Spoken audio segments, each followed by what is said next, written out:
BMW X7 or extended wheelbase Range Rover? Which is the best 7-seater SUV? We're going to find out. Buy, sell, car, wow. Let's start this video by talking about the prices of these two luxury SUVs. So the X7 range starts from £85,000, whereas the Range Rover extended wheelbase starts from £107,000. However, the cars I have here aren't the entry-level models. So that is the X7 M60. That starts from £116,000. And this particular Range Rover in this spec, £127,000 list price. What really matters though is the price you pay at a dealer. For instance, through Carway, you can save an average of just over £5,000 off the X7 range. Now, if you want to go to Carway now to check out the latest offers, click on the pop-out banner up there for the link in the description below. And while I'm at it, huge thank you to Romans International, who have lent us this lovely Range Rover to review. Go check them out, link in the description. Considering this Range Rover is one big slab of a car, I mean, look at it, it's 1, 2, 3, 4, 5 big matte steps long. It still somehow looks quite svelte. Maybe that's to do with that sloping roofline. You know, I do think that Land Rover's designers have done a fantastic job with this car. I love how they've made it so smooth, almost like a pebble that's been rounded after being washed over millions of years by the ocean. This car is so aristocratic, so regal looking. I love it. Just don't get too close to it, because then you might notice that some of the panels don't line up perfectly. Sorry to point that out. My fellow Midlanders in the Solihull factory put this car together. I wonder if the Germans have a superior attention to detail, yeah? Let's find out, shall we? So this crease on the body side of the X7, it doesn't line up 100% perfectly, but it's pretty blooming close, and it is better than on the Range Rover. Speaking of better, this new face BMW have given the X7 is better than the pre-facelift version. I like these split headlamps. However, in some ways it's a little bit too aggressive for the rest of the car. So the front is pretty much sports car. Then you look down the side and go, oh yeah, it's a big family-friendly SUV. Overall though, I think this design is all right. It wouldn't put me off buying the car. Though really, that isn't what car design should be about. You know, it should actively make you want the car, like it does with the Range Rover. I look at it, I just want it. And I'm probably willing to forgive some other things about it because it looks so good. I'm less likely to do that with the X7, which means the interior better be bloody good. Thankfully, it is. It looks really nice and quality is impeccable. Everything you touch feels expensive. BMW's interiors are among the very, very best. They've actually updated the interior of this car, so it's now got this new screen like you get on the i4 and the iX. Big, long, curved screen, really nice, high definition. It's fairly easy to use through all the different controls, touch screen, swivel wheel, gestures, voice commands, though most people are just going to run Apple CarPlay and Android Auto. One of the great things about this system is that BMW have figured out how to mirror the map from Google on the digital driver's display. Most manufacturers can't do that for some reason. I like that. What I like less though is the fact that they've moved the climate controls into the touchscreen, so you now have to do it through here rather than just turning some knobs. Also not so sure about these knobs. They're the only cheap bit of trim in this car. I like this edition though. Like for this M60 version, you've got M light there. And when you change the driving mode, look at this. Oh yeah, it changes colour. Tiny things, please tiny minds. Can the Range Rover's interior compete with this? In some ways yes, and in some ways no. You see, the interior design on the Range Rover is more simplistic than the BMW. I like that. I also like the fact that they haven't put the climate controls through the touchscreen. Though when you want to switch between the temperature control, the fan speed and the heated seat, you have to pull and push at this dial here. The screen itself is nice and big, and it's curved like in the BMW, though in a different way. It's curved that way rather than that way. Once again, really high definition screen. I think it's a little bit more laggy than the BMW system, but it's not overly noticeable. And when you press and hit buttons, look, you get this click. Ooh, clickery. It's a bit of a shame that you don't get Apple CarPlay or Android Auto maps mirrored in the digital driver's display. But the display itself is brighter and easier to read than in the BMW, though to switch through the different menus and settings, it's a little bit more of a faff. What I can't complain about though is the fact that you get metal gear selector pedals in the Range Rover rather than the plastic ones you get in the BMW. They just feel nicer to touch. However, there are some bits that are a little bit questionable for a car of this price. For instance, the plastic used up here is of similar quality that your microwave meal comes in. Now you might be thinking, Matt, well, who's going to scratch that plastic up there? No one does that. But that's just for me illustrating how cheap it is. You can see just by looking at it that it is cheaper plastic. Another thing I can see is that whoever fitted this hazard warning light button didn't manage to get it on quite straight. Look, it's a bit wonky. So these buttons here, which open and close the glove boxes, they're wonky as well. The wonkiest bit of all, though, is the stitching along this dash. It's completely on the piss. What's all that about? Land Rover actually made a big thing about the Range Rover going even further up market and not only competing with the likes of the BMW X7 but also Bentleys. Well, I'll tell you one thing, Land Rover, you ain't going to compete with Bentley with stitching like that. To be fair though, when you get into the back seats of the Range Rover, you do notice some things which are actually quite Bentley-like. For instance, this particular Range Rover has a leather roof lining. It's gorgeous, that is. Then there's the intricate mechanism of the grab handles. You don't get this kind of thing on just normal run-of-the-mill cars. Even the pockets on the seat backs just feel expensive, and the mats, they have a thick pile. Then there's the space itself back here. I mean, look at it. I've got so much room, loads of knee room, loads of headroom. To be fair, this seat is as far back as it will go, but if you need to carry 3 people in the back at once as well, it's no problem at all. This car is so wide and there's so much space that there's easily enough room for 3 people to sit in comfort. Surely the BMW can't be as accommodating as this huge Range Rover. Well, you know what? With these seats as far back as they can go, it does feel almost as big as the Range Rover. Look, tons of knee room. Headroom's really good as well. The only thing is it doesn't feel quite as wide. Maybe that's because the side seems to just curve in a bit more because it's less boxy shaped than the Range Rover. And you notice that when you have 3 in the back at once, there's not quite as much shoulder room between 3 adults. There are a couple of other things that aren't quite as nice as in the Range Rover.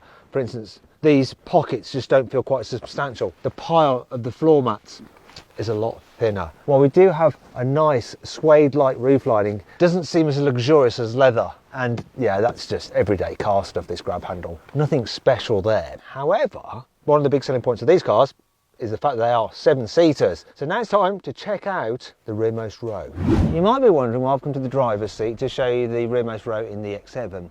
Well, because I first want to show you this feature. You can actually give people access to the back by pressing this button here from the driver's seat. So press it and the seats start to move. There we go, moving out of the way. Obviously you can control the seats from buttons here and on the seat as well. So what's it like getting to the very back? Well, the gap's large enough, so yeah, you can climb in okay. Now I'm just going to pull the seat back by pressing the button just up there. See how much room we have. Okay, oh, it's coming back a bit more. So that's it, quite far back, not quite as far back as it'll go. Knee room's okay, but I can actually slide this seat further forward and there'll still be enough room for someone to sit comfortably in this seat. So knee room's good. Headroom, look, 2 fingers, that's okay. That's okay. I reckon people who are a little bit taller than me will be fine in the back. The seats are quite raised up from the floor, so you don't feel like you're squatting or in a stressed position. And there's cutouts underneath the seats for you to put your feet underneath. It's not so good if you're this side because obviously the way this splits 40-60 means there's less footroom here than under that seat. One thing I do like about this particular car though is not only do you have sunroof which goes to the front and the middle row, you also have your own separate sunroof here in the 3rd row. Not sure if you get that in the Range Rover. Let's find out. No, it doesn't seem to. That's a shame. Makes it look a little bit darker back there. Anyway, let's try and get into the back. So press this button to move the seat forward. Can't do it from the driver's seat, unfortunately. But there does seem to be more room than in the BMW to get in. I am going to have to move this seat so you can see exactly what's going on back here. Let's go. There it is. While that's happening, let's bring this one back. Come on, come back. As you're told. Now you can see from this angle that yeah, knee room is okay. I'm going to need that because actually headroom is pretty tight, especially if you sit back. My head is hitting against this ridge here.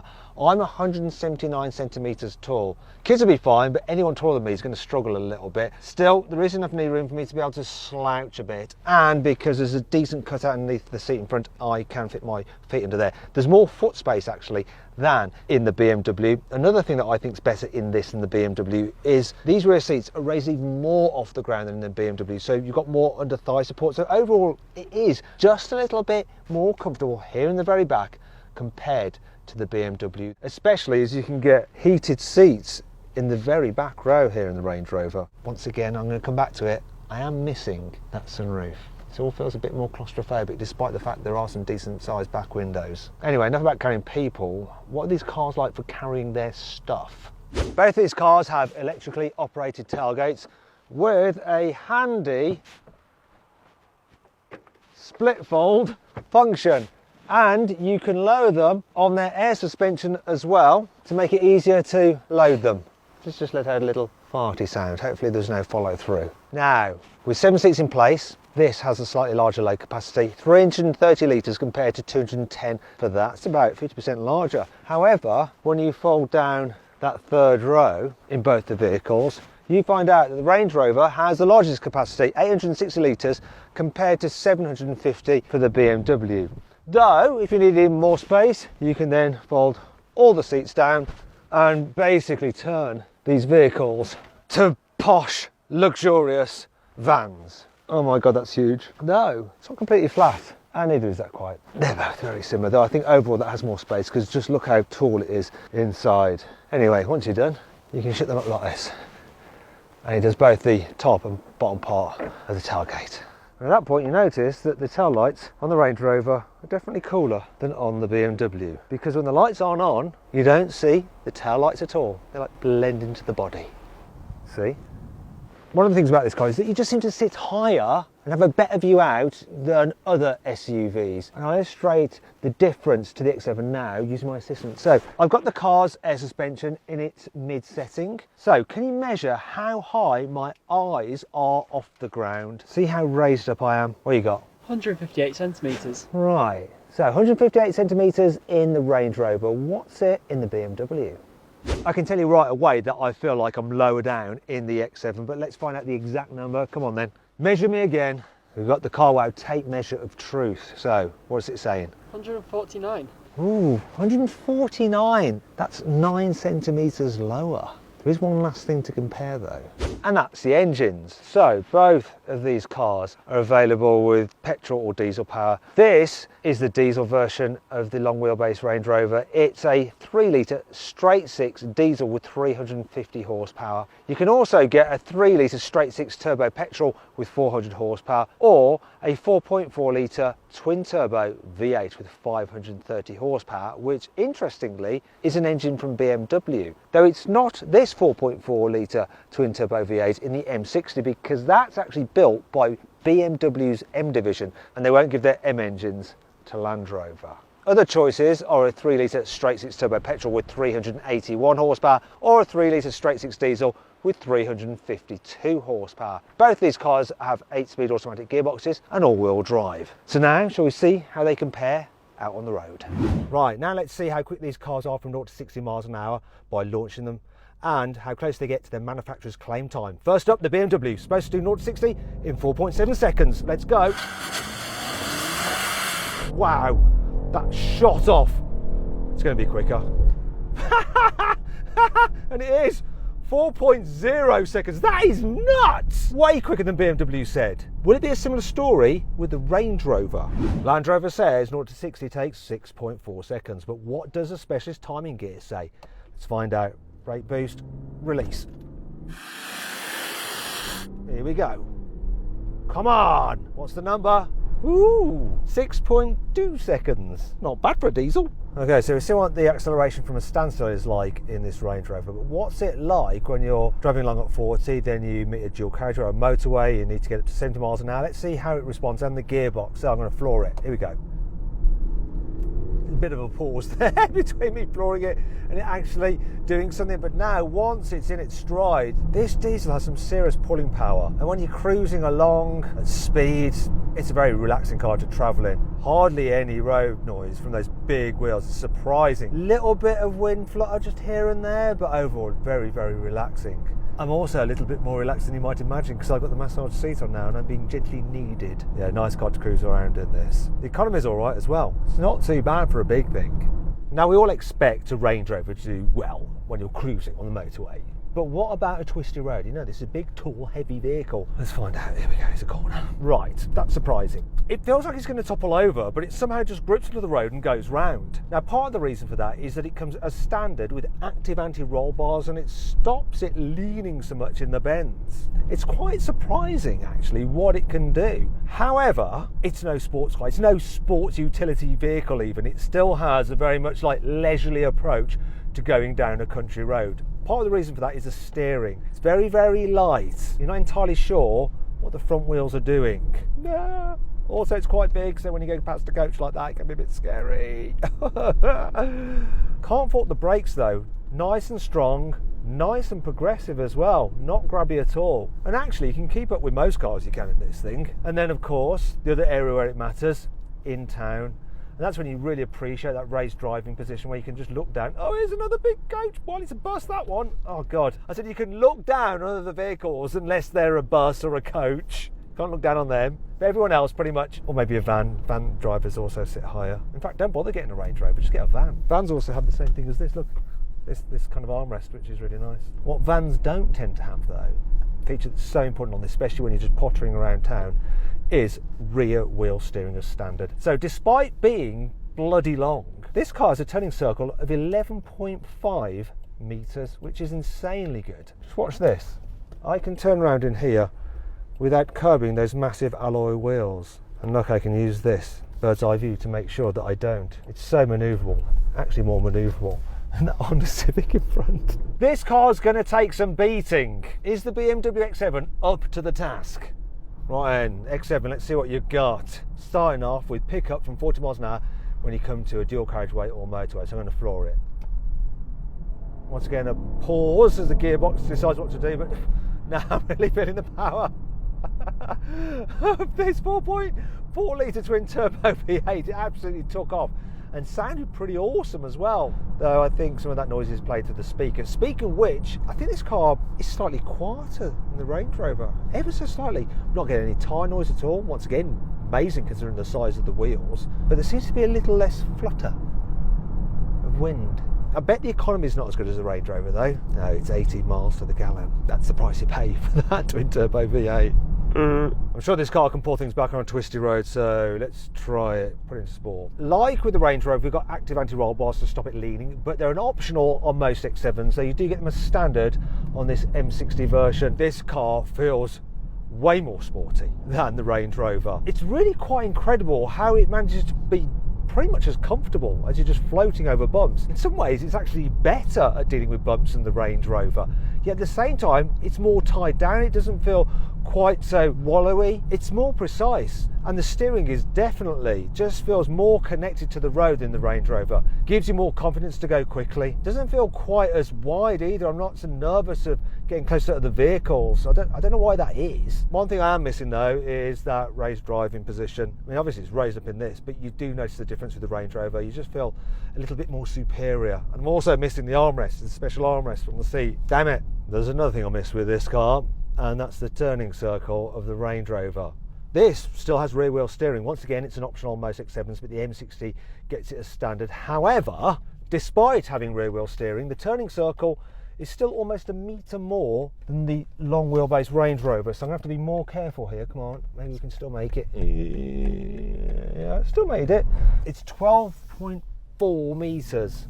Still, I do like this car overall. It's just a great balance of comfort and handling. It's amazing what BMW have achieved with it. It sort of does it all.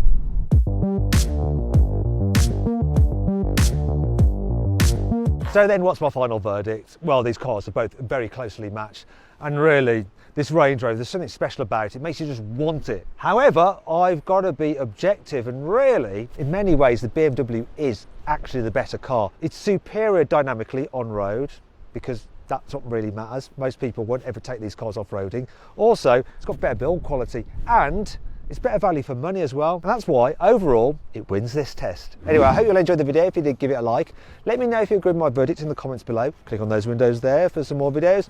And on that box there to go to CarWow to change your car. Not only can you buy your next car through CarWow, you can also sell your current car through us as well. It's dead easy.